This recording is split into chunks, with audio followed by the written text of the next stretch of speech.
Bias mana Ada. bias? Seva?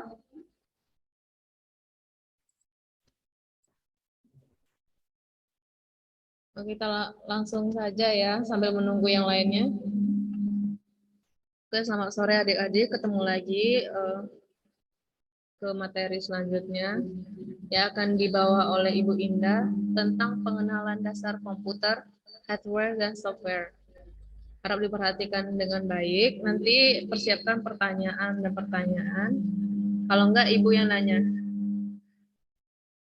Oke, langsung saja kepada Ibu Indah Sri Indah Lestari. Dipersilahkan, Bu, menyampaikan materinya, Bu. Terima kasih untuk waktu dan tempatnya kepada moderator. Assalamualaikum warahmatullahi wabarakatuh. Waalaikumsalam warahmatullahi wabarakatuh. Pertama-tama, marilah kita panjatkan puji syukur kita kehadirat Allah Subhanahu wa Ta'ala, yang mana kita masih diberi kesehatan sehingga kita dapat bisa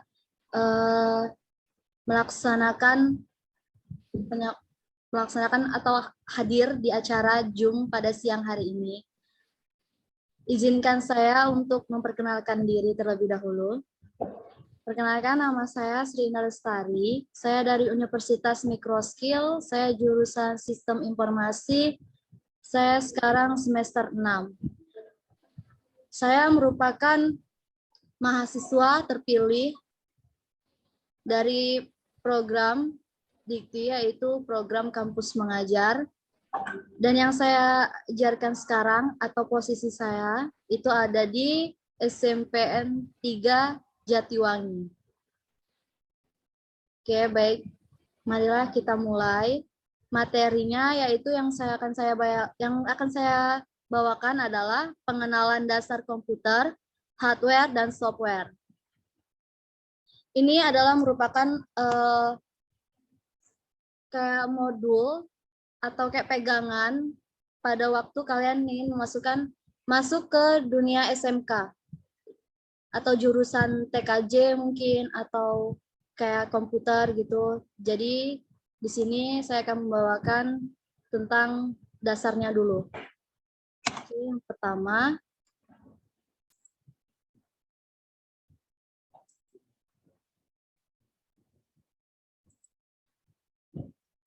yaitu hardware. Ada yang tahu di sini hardware itu apa? Nadira, Tidak. Erlangga? Oke, baik. Hardware itu atau perangkat keras suatu komputer, yaitu adalah komponen perangkat fisik yang dapat dilihat, dipegang oleh manusia secara langsung. Perangkat keras yang mendukung komputerisasi ini terdapat menjadi 3 bagian, yaitu ada perangkat masukan atau input, yang kedua ada perangkat pemroses atau processing, yang ketiga ada perangkat keluaran yaitu output. Nah, dari Nadira dan Erlangga sendiri, contoh perangkat masukan itu seperti apa?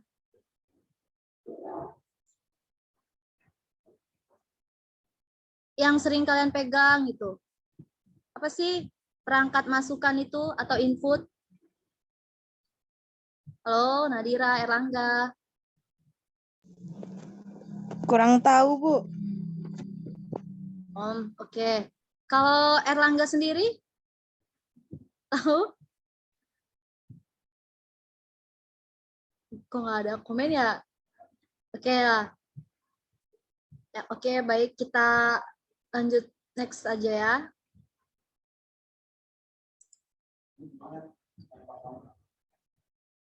Nah, ini ada macam-macam hardware. Yang pertama itu adalah monitor. Nah, monitor itu adalah merupakan alat yang mampu menampilkan teks maupun gambar dari data yang sedang diproses dalam CPU. Monitor tersebut termasuk dalam output device. Contohnya, contoh monitor ini seperti ini. Dia itu termasuk dalam output device karena dia itu menampilkan teks maupun suatu gambar dari data tersebut. Nah, yang kedua itu ada keyboard. Keyboard itu merupakan alat untuk memasukkan data maupun perintah ke CPU. Biasanya terdiri dari huruf, angka, dan tombol fungsi lainnya. Keyboard termasuk dalam input device. Nah, untuk Nadira dan Erlangga sendiri pastinya nggak asing kan dengan keyboard itu? Pastinya pernah megang kan? Pernah, Ya, Bu. Bu, pernah. Oke. Contohnya seperti ini nggak? Contoh keyboardnya. Ya, Bu. Ya, oke. Nah, yang ketiga itu ada mouse. Mouse itu bukan tikus ya. Kalau dalam bahasa Inggris mouse itu tikus. Tapi kalau di dalam komputer itu mouse itu adalah merupakan alat bantu untuk memberikan perintah dalam memproses data atau mengedit data. Mouse itu termasuk dalam input device. Nah, contohnya seperti apa? Seperti ini. Pastinya kalian sendiri nggak asing dengan alat tersebut ya, karena itu kayak udah sehari-hari deh. Nggak sehari-hari juga sih. Kalau ini contohnya adalah keyboard mouse yang digunakan para programmer biasanya. Ini bentuknya adalah namanya GTX. Ini yang terbaru. Yang bisa dibilang oke lah, mouse oke. Nah, yang keempat itu ada printer. Pastinya nggak asing dong dengan printer. Pastinya kan anak OSIS pasti tahu lah ya, printer. Printer merupakan alat yang memproduksi keluaran data atau output berbentuk cetak maupun berupa teks ataupun gambar atau grafik. Contohnya seperti ini. Pastinya nggak asing juga kan tentang printer. Oke, selanjutnya ada CPU. Nah, CPU itu adalah Central Processing Unit yang dimana CPU itu adalah merupakan alat yang berfungsi sebagai pemproses data. CPU itu berisi rangkaian sirkuit yang menyimpan instruksi-instruksi pemrosesan data atau menyimpan data. Contohnya seperti ini. Pastinya kalau misalnya kalian pernah ke lab, pastinya itu kan kalau di lab kita, sini tuh nggak ada CPU. Ada deh yang satu CPU yang ada di lab komputer. Nanti kalian boleh kalau misalnya ada les komputer di sekolah, pasti kalian bakalan tahu CPU itu seperti ini. Oke. Nah, CPU itu memiliki komponen-komponen di dalamnya. Jadi, nah ini artinya tadi, arti dari CPU. Nah, ini gambar CPU juga.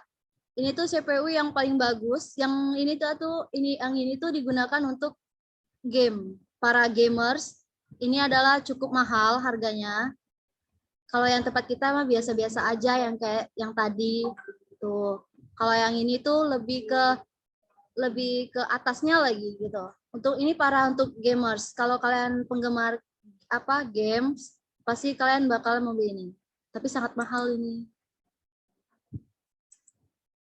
Oke, di dalam CPU itu apa aja sih, Bu? Di dalamnya.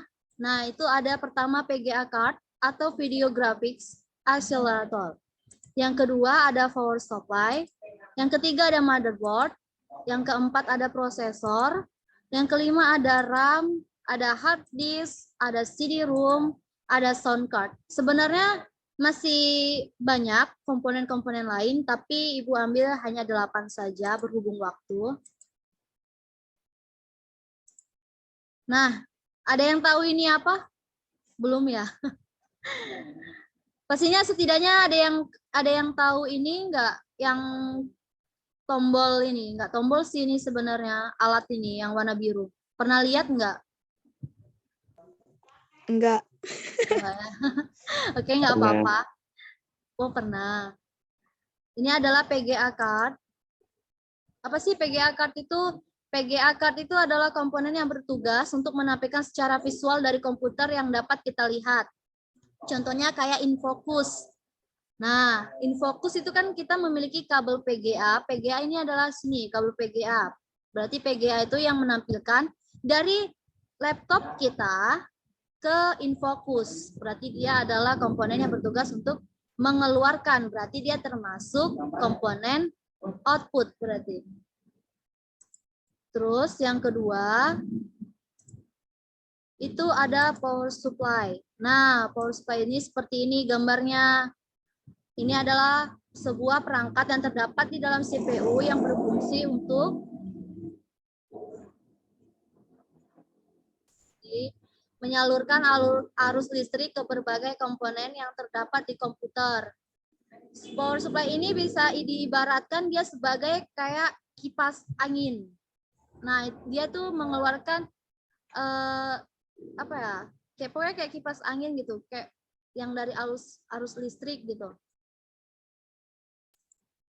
Terus yang ketiga ada motherboard. Motherboard itu merupakan papan utama atau papan sirkuit yang berfungsi untuk menghubungkan setiap komponen pada komputer. Nah, ini adalah contoh motherboard. Motherboard itu terdapat bukan di CPU. Di CPU juga ada, tapi bukan seperti ini. Ini adalah gambar motherboard yang ada di komputer. Kalau misalnya kalian punya, yang ada di laptop. Kalau misalnya kalian punya laptop, kalian bongkar-bongkar. Kalau misalnya punya laptop yang nggak pakai, bisa kalian bongkar.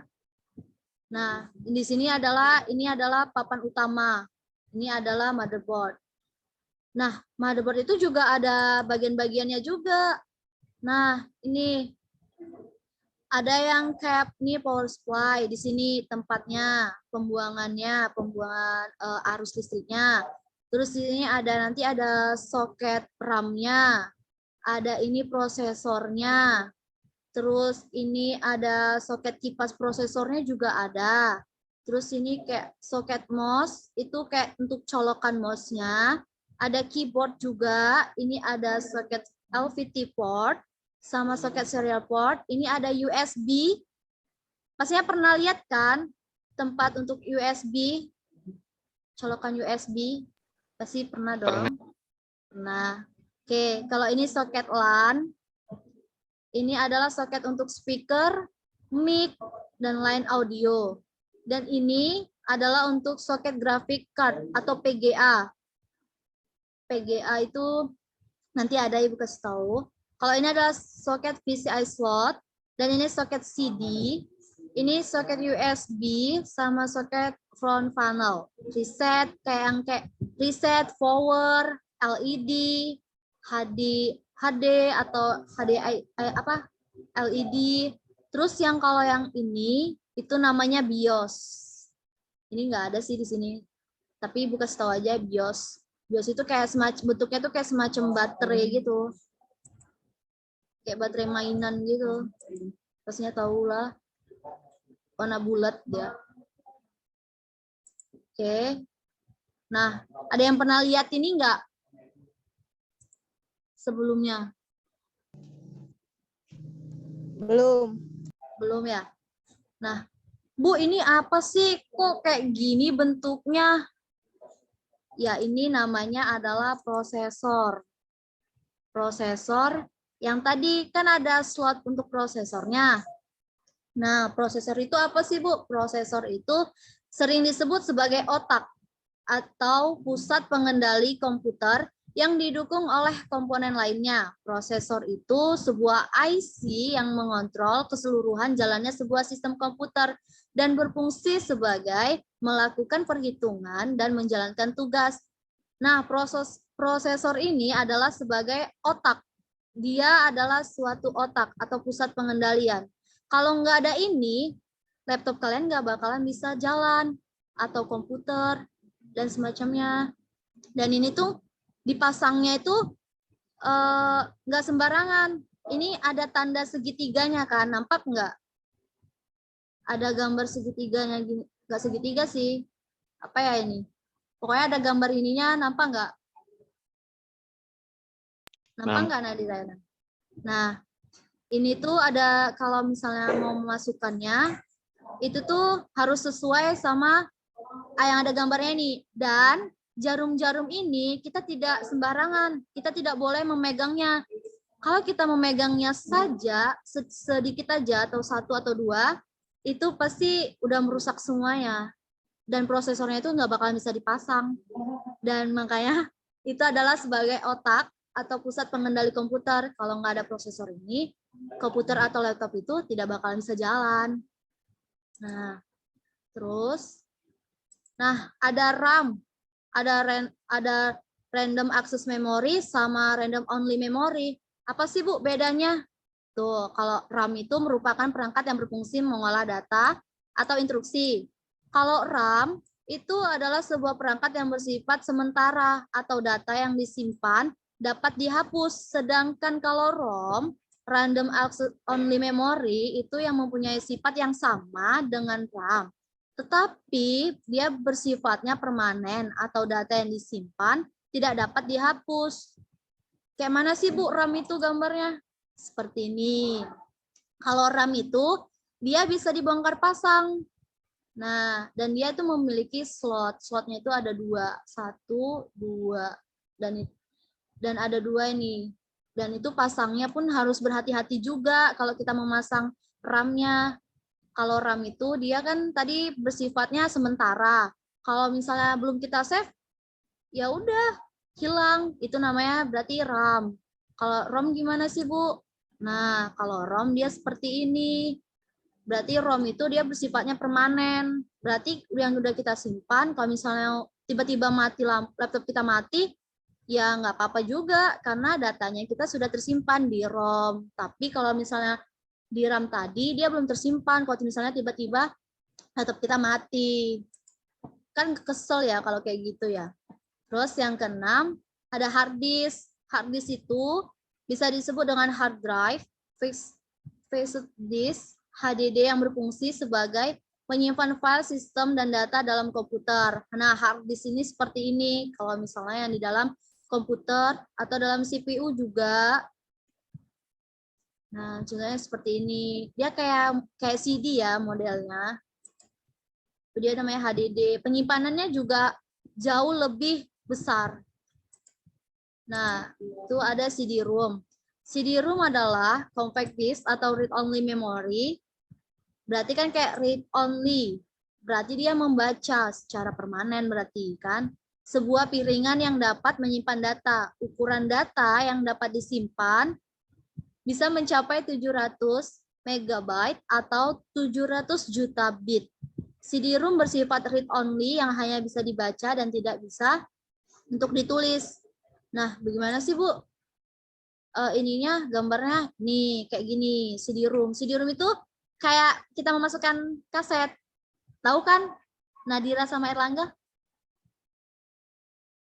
Pastinya tahu Tahu, dong. Bu. Tahu kan? Nah, itu namanya CD-ROM. Kalau itu mah beda kan? Kalau itu kan untuk menampilkan suatu ini. Kalau misalnya kalau yang ada di komputer itu dia kayak bisa juga untuk menyimpan apa ya? Menyimpan gambar kayaknya sama ada 700 juta bit. Oke, selanjutnya ada yang tahu ini apa? Yang slot-slot ini itu yang warna-warni itu biasanya ada tahu lah. Yang ada di speaker-speaker.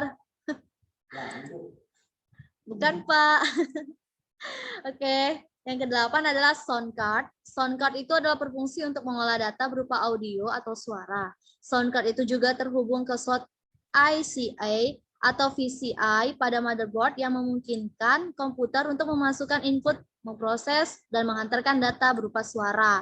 Berarti ini adalah kayak slot-slot untuk audio atau suara, kayak colokan speaker, tuh ada kan, kalau ada mic pakai kabel, yang kita sering pernah kita lihat yang ada itulah pokoknya speaker tuh.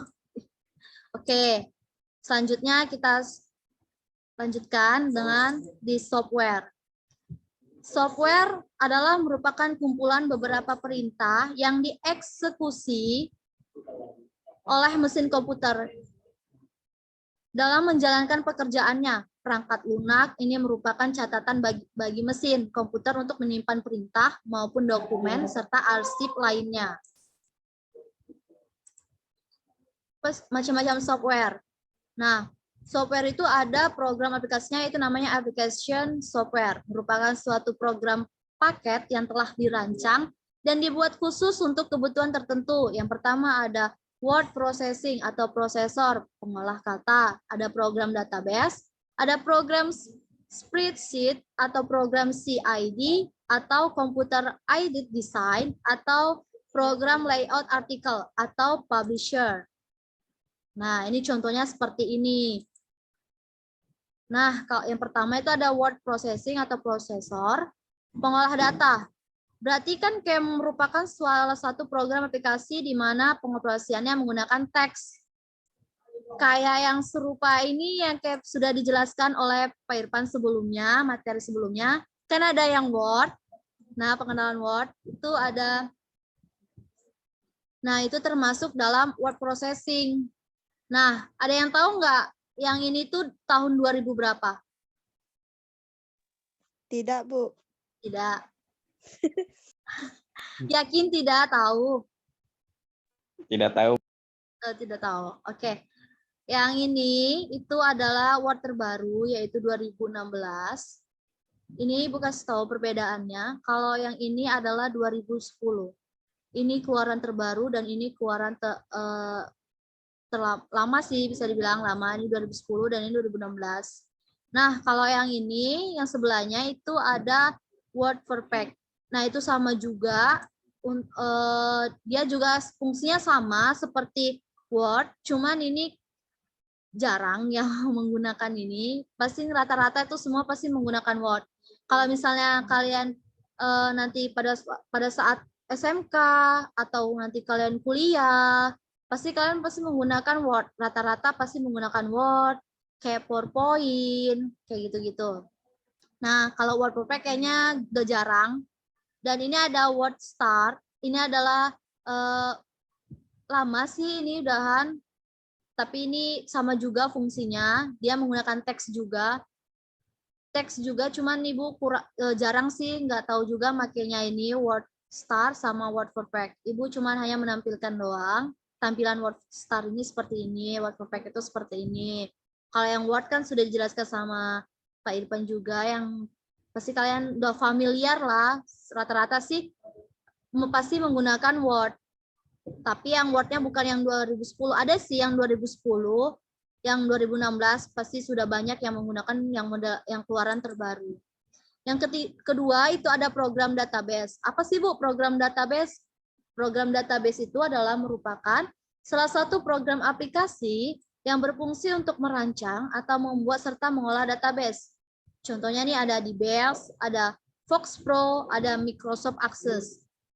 Nah, kayak mana sih Bu database itu? Nah, database itu kayak dia melakukan suatu perhitungan juga bisa. Kayak ini juga, kayak untuk apa ya? Kayak Word juga fungsinya sama, cuman bedanya dia kayak Excel gitu. Dan ini ada Microsoft Access. Kalau misalnya kalian tahu, ini adalah keluaran terbaru. Kalian di base itu lama, udah yang lama. Tapi kayaknya jarang menggunakan di base. Kalau di base paling menggunakan orang-orang yang kayak komputer gitu, kayak bagian IT gitu, pasti kayak menggunakan di base gitu. Ini kalau Microsoft Access ini kayaknya udah familiar dah kayaknya semuanya. Karena dia keluaran terbaru. Kalau di base pun juga keluaran lama sih, udah lama, tapi jarang orang pakai. Biasanya Microsoft Access sih yang pakai. Terus yang ketiga, ada program spreadsheet, yaitu merupakan salah satu program aplikasi yang berfungsi untuk bidang keuangan, pembukuan, atau melakukan perhitungan secara otomatis. Yaitu Lotus 123, Microsoft Excel, Quadro, Supercheck. Pasti kalian tahu kan Microsoft Excel? Pastinya tahu lah. Nggak tahu sekarang, tapi nanti ke depannya pasti kalian memakai untuk ini.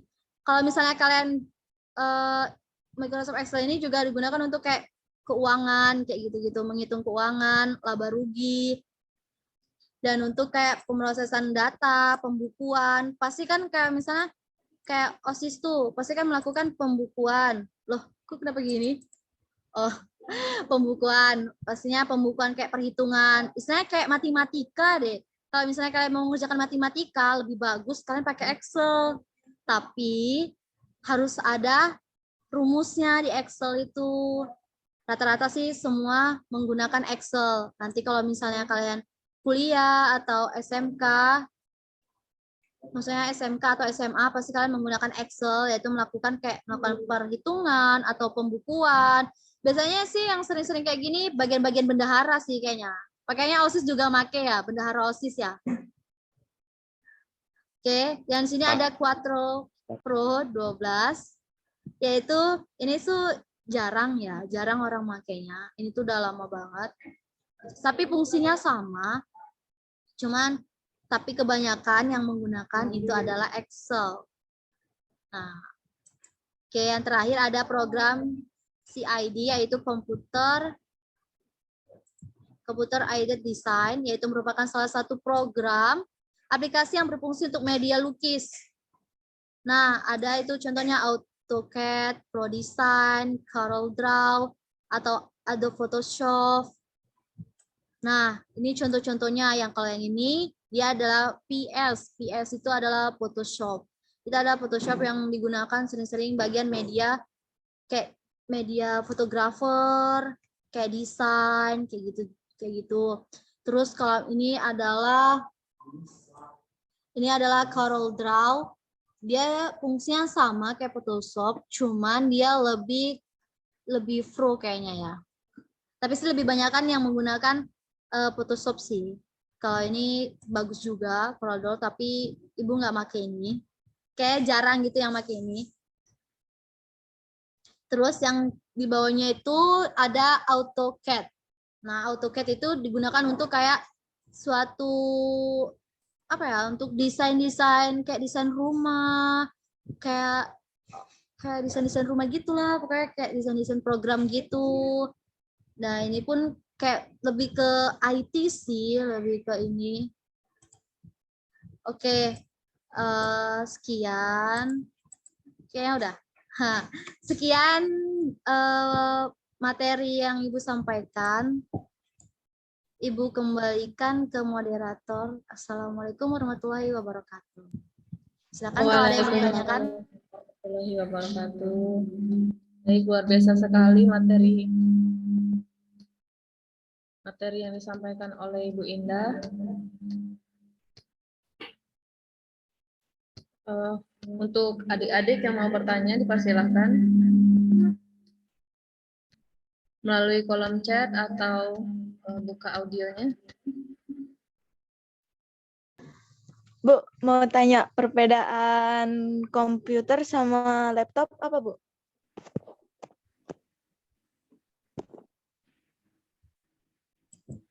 Nah, gimana? Komputer sama laptop. Oke, kalau komputer itu tidak bisa kita bawa kemana-mana. Yang pertama, kalau komputer itu tidak bisa dibawa kemana-mana, dia stay aja, mau dimanapun tepatnya. Terus kalau laptop, dia itu bisa dibawa kemana-mana dan fungsinya itu lebih praktis. Kadang pun ada yang ada laptop, terus ada notebook. Notebook itu semacam laptop, cuman dia ukurannya jauh lebih kecil dan lebih praktis juga, lebih slim, jadi lebih penggunaannya itu lebih kalau misalnya itu kita kayak bawa-bawa kemana itu oke gitu, kayak bisa. Tapi kalau misalnya komputer itu payah dibawa kemana-mana. Tapi lebih enakan kalau misalnya komputer itu ditaruhnya di rumah atau di lab gitu sih. Terus kalau laptop itu bisa dibawa kemana-mana. Lebih ada juga sih laptop yang lebih besarnya lagi ada. Tergantung sih kita mau apa jenisnya. Kalau komputer juga kita mau jenisnya seperti apa. Banyak variannya. Kalau zaman dulu itu adalah namanya komputer tabung. Tahu pastinya. Cari aja nih searching, Ibu. Bisa searching nggak ya? Ya bisa. Ada tuh namanya komputer tabung. Itu zaman dulu banget. Itu bentuknya kayak TV. Di belakangnya itu tabungnya gitu. Nah, kalau sekarang kan modelnya kan udah ini ya. maksudnya udah lebih canggih, udah lebih bagus. Udah sih, itu aja sih yang Ibu tahu antara perbedaan antara komputer sama laptop. Gitu, tergantung sih. Ada lagi? Oke. Bisa dimengerti, Nadira? Bisa, Bu. Terima kasih. Ada lagi yang ingin bertanya? Itu link absennya jangan lupa diisi ya, adik-adik. Silakan yang mau bertanya lagi. Sebelum kita tutup sesi Zoom ini. Boleh menambahkan, Bu? Boleh, silakan. Ini yang tahu saja. Tadi perbedaannya ingin menambahkan saja.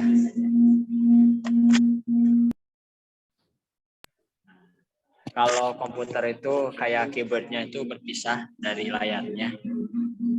Kalau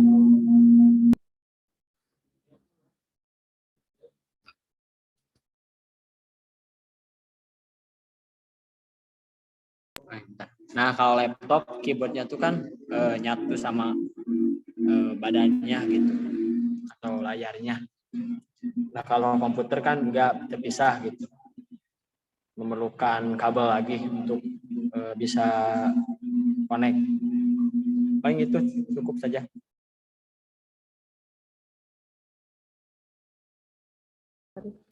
Terima kasih kepada Bapak Irfan. Semoga bisa dimengerti ya adik-adik semuanya. Tidak ada pertanyaan lagi mengenai komputer.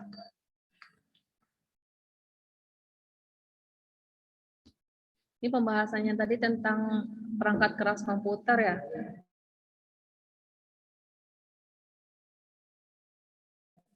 Silakan. Nggak ada ya? Oke, kalau begitu kita tutup webinar ini dengan lafaz hamdalah. Alhamdulillah. Alhamdulillahirrahmanirrahim. Terima kasih kepada adik-adik semua yang berpartisipasi dan menghadiri Zoom ini. Jumpa lagi di materi selanjutnya ya besok. Ya. Adalah hari terakhir ya kegiatan webinarnya. Oke, terima kasih semuanya. Silakan live.